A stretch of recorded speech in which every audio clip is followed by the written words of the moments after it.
మన 'నాగార్జున' గారు ఏదైతే మన 'కొండా సురేఖ' గారి మీద ఆవిడ చేసిన వ్యాఖ్యలకి పిటిషన్ ఏసారో లైక్ 100,00,00,000 ఇస్తారో దాని గురించి మీరేం మాట్లాడతారు సార్? ఖచ్చితంగా మంచి పనమ్మా. 'నాగార్జున' స్ట్రాంగ్‌గా ఉండటం మంచిది. ఎందుకంటే ఒక వీళ్ళకి మాట మెలితే వీళ్ళ రాజకీయాల కోసం సినిమా వాళ్ళని లాగి తద్వారా లైమ్ లైట్‌లోకి వెళ్ళడానికి ఈ రాజకీయ నాయకులు వాడుతున్న ఈ దౌర్భాగ్యపు అడ్డుకట్ట వేయాలి. ఒక ముగింపు లేకపోతే ఇక వాళ్ళ గొడవలకి వాళ్ళేదో దీనికి మాట్లాడుతూ ఉంటారు. మళ్ళీ వాళ్ళలో దీనికి మేము మాట్లాడాలట. ఏమిటి సినిమా ఫీల్డ్ అంటే వీళ్ళ నవ్వులాటగా ఉంది. మొన్న ఏదో అంటారు, ఆ అమ్మాయిని అన్నారు కదా! ఆ అమ్మాయికి నూనె పోగేసినప్పుడు అప్పుడు మీరు మాకేం సంబంధం?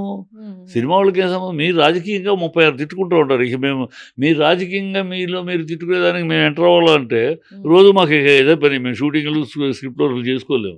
మీ దౌర్భాగ్యం మీకు చిల్లర రాజకీయాలు అయిపోయినాయి. రోజు మాట్లాడుకుంటూ ఉంటారు, తిట్టుకుంటూ ఉంటారు. కనుక ఈ దానివల్ల మేము ఎంటర్ అవ్వలేము.